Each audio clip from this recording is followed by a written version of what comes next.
and let's get started. So I'll turn it over to Terry. Thanks. Okay. The first piece I want to start with, Jeff, this morning is the LTC Almanac Part 2. One of the reasons I'm starting to provide consultants on these calls with the marketing materials and the backup material to these calls is so that you can go back and reference these materials as you have prospects that might fit these different tools. We have earmarked over 12 different sales opportunities in the system, and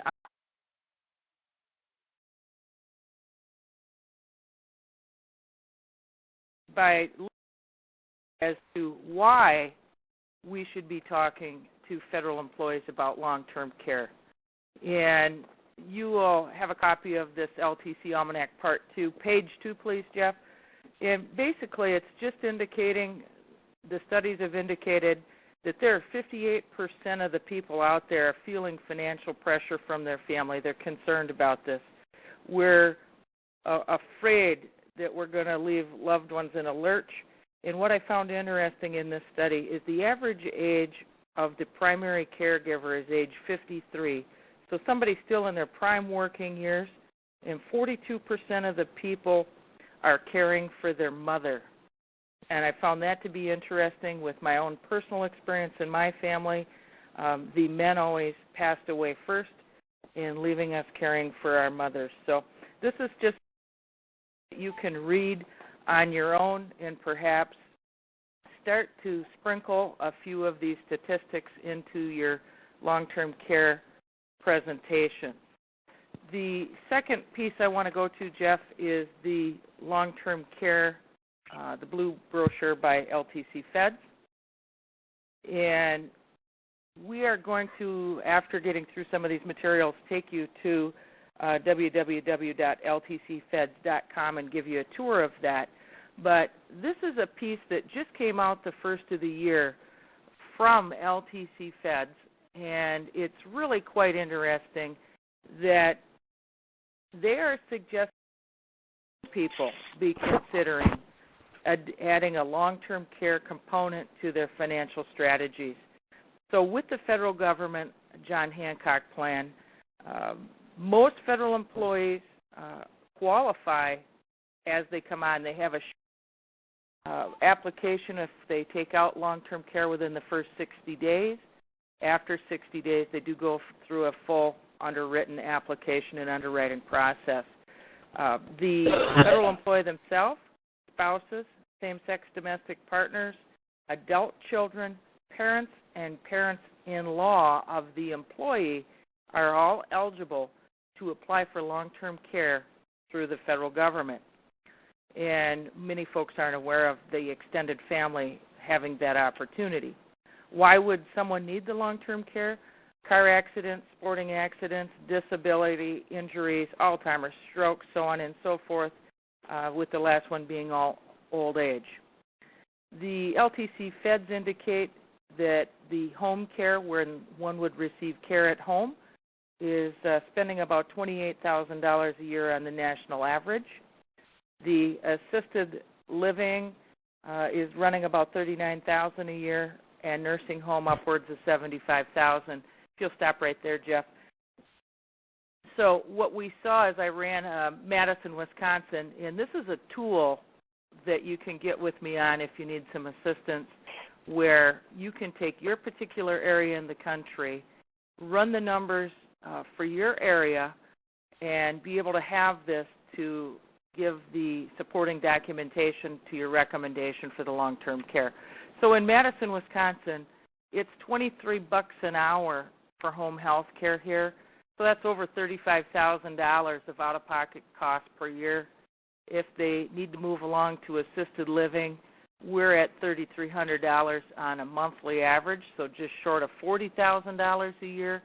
And if they need nursing home care, we're upwards of just short of $240 a month. So we're about $87,000 a year here in the Midwest, particularly Madison.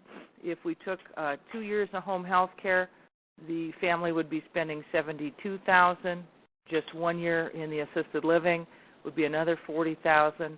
And if they spend an additional 2 years additional $174. So they're looking at just short of $300,000 for care for this individual for 5 years. And I've got to believe that would impoverish most families. Let's go to the next page of this section, Jeff. On the LTC Fed website, you will be able to run some comparison quotes just scroll down on that page. You'll be able to run some comparison quotes based on your area of the country and what kind of a plan you're trying to design. But I just grabbed $200 a day daily benefit, 3-year benefit period with a 90-day waiting period, 5% inflation, and they want to pay monthly. A 50-year-old individual is looking at $166.44 per month. Now, a couple of key points to the federal long-term care plan versus any private sector plan that you might present to these individuals. Number one, this is not a state partnership qualified plan. So state partnership, for those of you that are marketing long-term care, we realize that if an individual buys a long-term care plan, and let's just say they have a $300,000 pool of money and they've gone through that chunk of money and now they still require care, in a state partnership long-term care plan, you've just removed $300,000 of assets off the spendable table, and they're protected because that individual bought a state partnership qualified plan. So if you're presenting a plan and you're within a few dollars or beating the federal plan, in my opinion, they're getting the better plan with a state partnership plan. Some of the other key points is the federal plan is designed on a daily benefit basis versus a monthly basis. And for those of you in the business, understand daily versus monthly. In an assisted living facility type situation or an at-home care situation, days where the cost of care is higher than the daily benefit, and so that individual would experience a bill on a daily benefit plan versus adding all the days up times your 30 or 31 days and having a monthly benefit. As you move into private sector plans versus the federal plan, you're not going to have a few extra bells and whistles. For example, discounts when partners and spouses apply together, shared waiver benefits, survivor benefits, discounts, and extended benefit periods. There are many, many different companies and different benefits to choose from.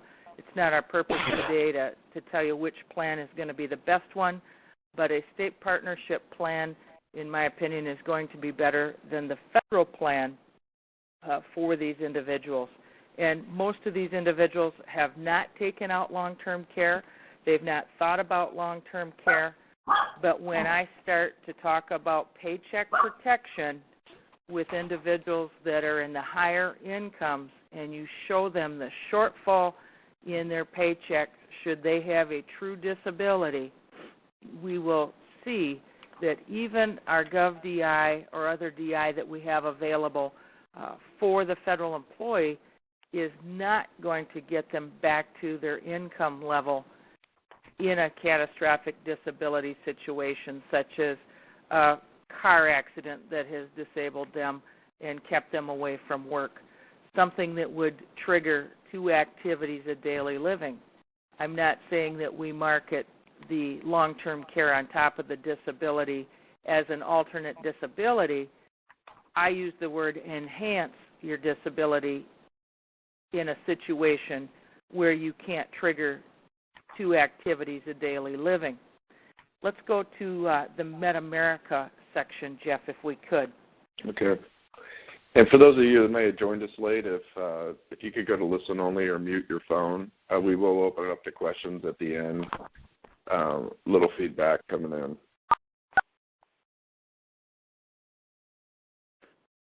I'd like to show that first page. There we go. Basically, I grabbed MedAmerica as one of the companies that I like to use for multiple reasons. But I took a comprehensive plan, so that's going to cover at-home care, adult day care, assisted living, and the nursing home. I took 1,095 days of benefit, so a $219,000 pool of money with a 90-day elimination, 5% simple interest compounding with no maximum, and I kept it a daily benefit on the home health care and the nursing home to be a comparison to the way that the federal plan operates, and it's a lifetime as well. I took a 50-year-old on the quote with the John Hancock and a 50-year-old quote here, and the John Hancock was coming in at $166.44 a month, and we're coming in at $142.11. So not only are we saving them money, but we are providing state partnership qualification.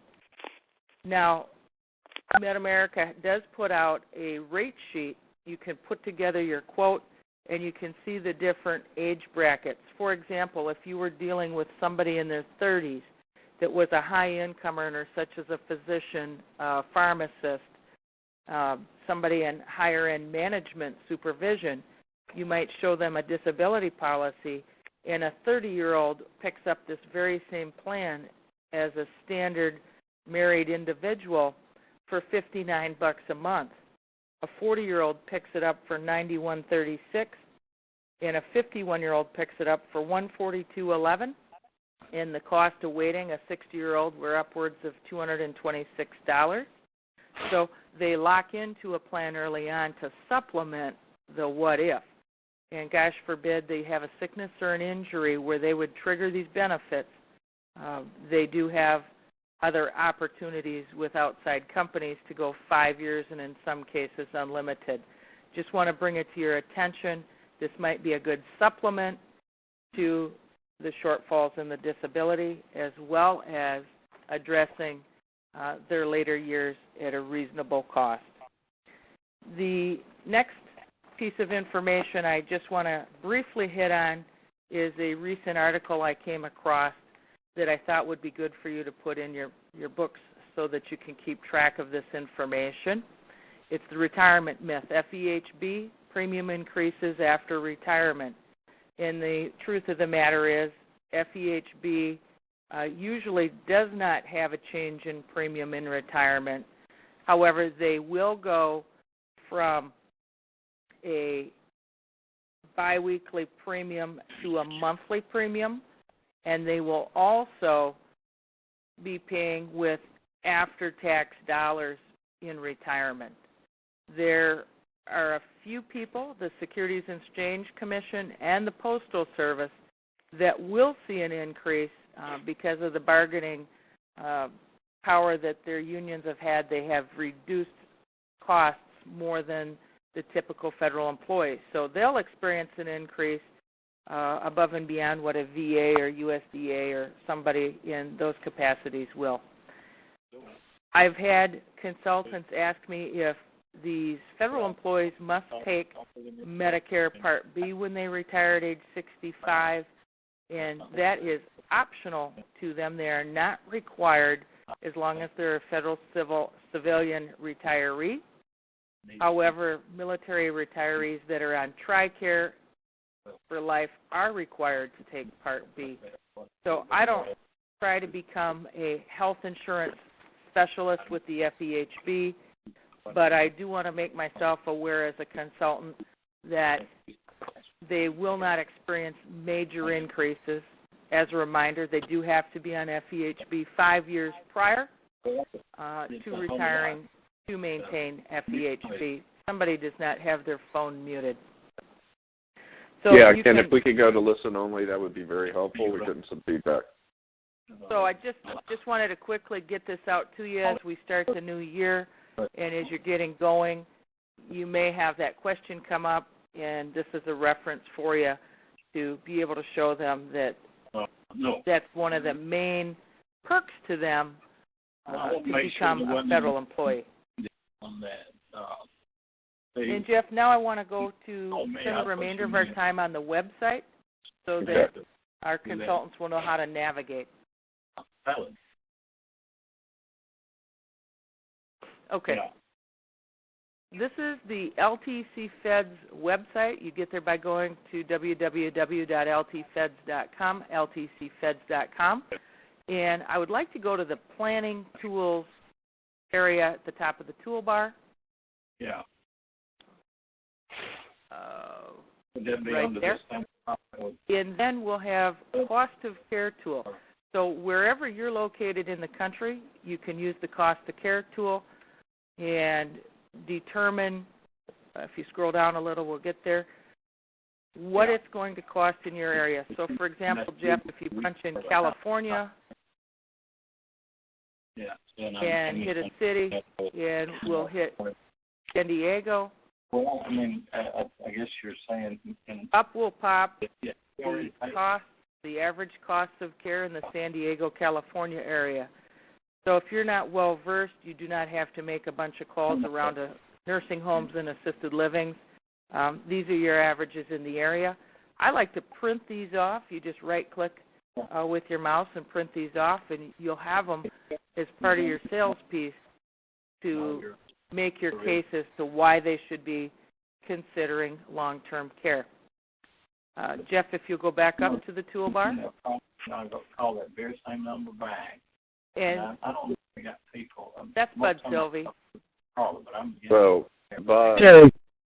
Jay, can you mention there's someone talking on another phone and they're talking over you. I can't hardly hear what you're saying. Could you please reiterate people to mute their phones? Yeah, I don't think Bud's listening. Bud, Earth to Bud. California to Alabama, you need to mute your phone. Okay. Now I want to take them to the premium calculator just briefly. Okay, I think somebody missed the last section there, so... Trying to fax me here, and they kept saying we fax. Yeah, Bud's gone. Will you just go ahead and fax my check? Bud's gone off the tracks here today, so I don't know how can we... If I mute everybody, then I think I mute Terry, so let's try to work through this. I'm sorry about this. Okay, so Terry, could you go back just for the, I think somebody missed the cost of care. So cost of care tool is very helpful if you're not familiar with the cost of care in your area. I also like to run this and print this off and take it with me on the call where I'm presenting the long-term care because it's going to be LTC Feds telling them what it's going to cost, not Terry Sensala.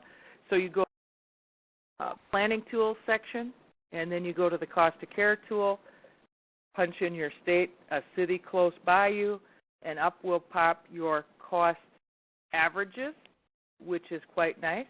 And if you scroll down just a little farther, you'll see that piece for the cost over an extended period where it'll give you an opportunity. You can actually change those numbers and create whatever scenario you want. So here in our example, 2 years for home health care, then they transition a year into assisted living, and then 2 years into the nursing home gives a total cost of $268 in that particular area. And so you can assume number of hours for home health care cost and number of visits per week. You can modify this to fit their particular hypothetical situation, whether you're dealing with somebody that is just starting to have the onset of Alzheimer's or whether they've had a serious situation such as an accident that is going to require more care. So you can work this out any way you want there. Let's go with the time we have remaining, Jeff, up to the software.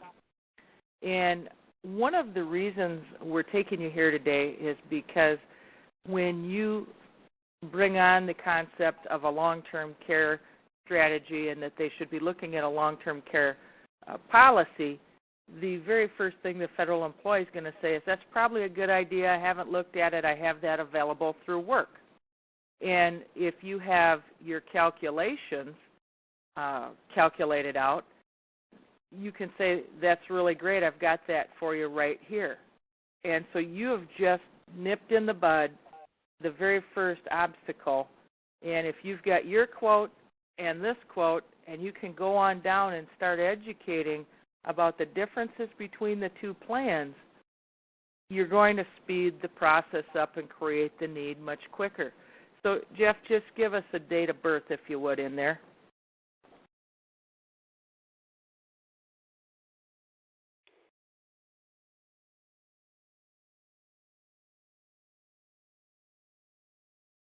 Okay, and you can quote many different things. The A and the B plan are your short $150 a day plans. They all have a 90-day wait. You can do a customization plan. You can have a choice on, we've got to check the box for inflation protection.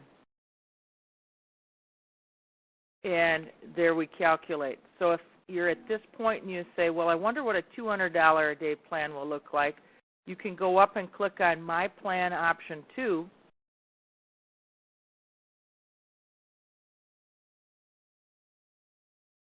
Click on, no, Jeff, go to the right. Just to the right of My Plan, a plan on Option 2. If you click on that, it'll let you then put in the information to change the plan. And you can quote up to 4 different plans on one printout. So now we've changed it to 3-year. That's your standard B, and you can choose the inflation, and you calculate.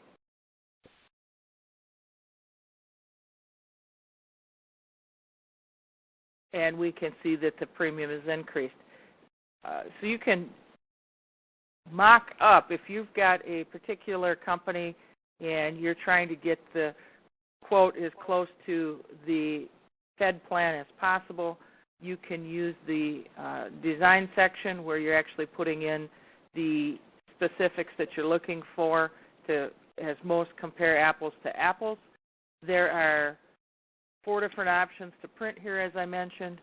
But if you'll go to the LTC Basics in Insurance, I want to let you know that there's a lot of brochures and information out here.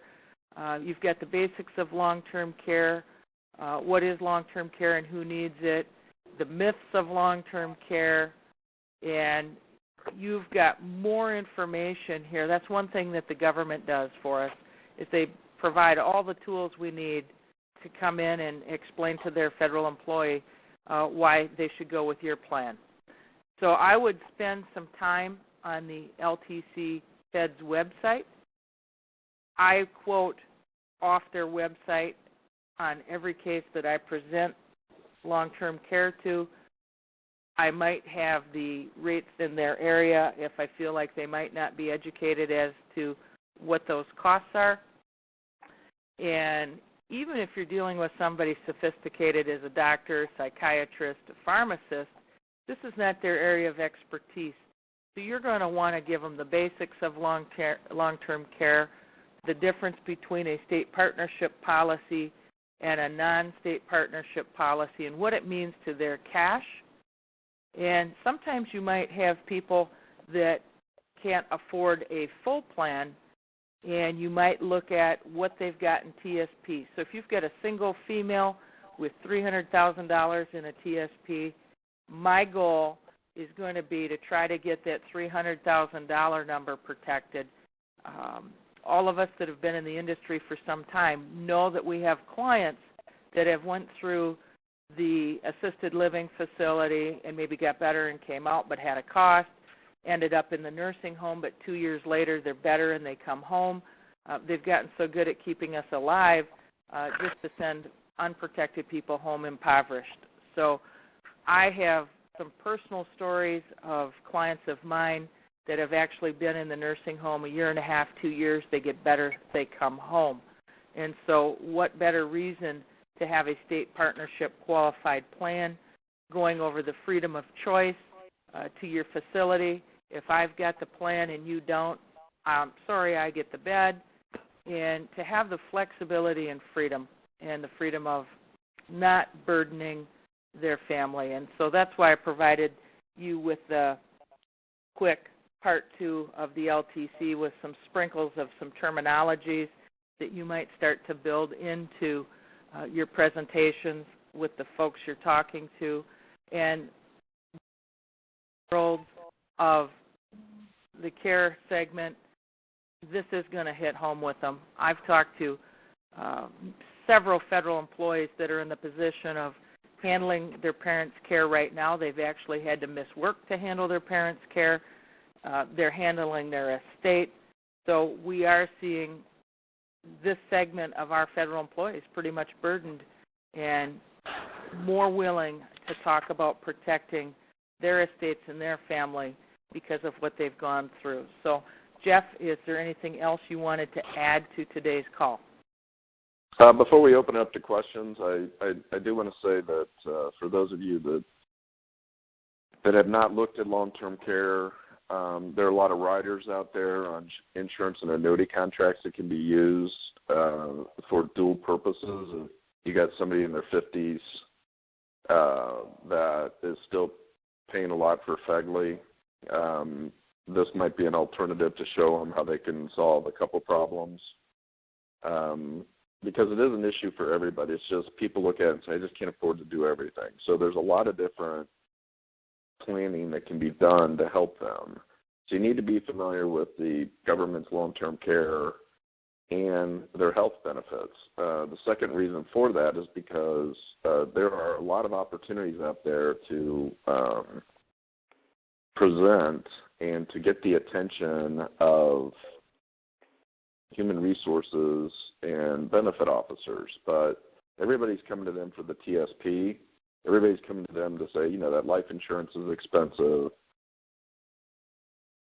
Separate yourself by saying, look, there's some issues here that for health reasons with the plans that the government offers, the federal employee needs to know about alternatives and the pros and cons of all the choices they have to make, and I understand this. That's going to separate you from the competition, and you want to separate yourself because HR is looking for people that are different, that can get a message that's going to be urgent for the federal employee. So maybe approach from not a retirement standpoint, but a health benefit and a long-term care standpoint, and might separate you. So I wanted to make that point.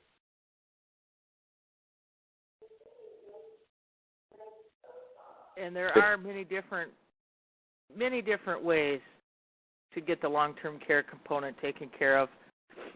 We have to have a starting point here. Yeah. So if there's any questions, you can go up listen only, and good time to ask it. And also you can put it in the chat bar or chat button at the top.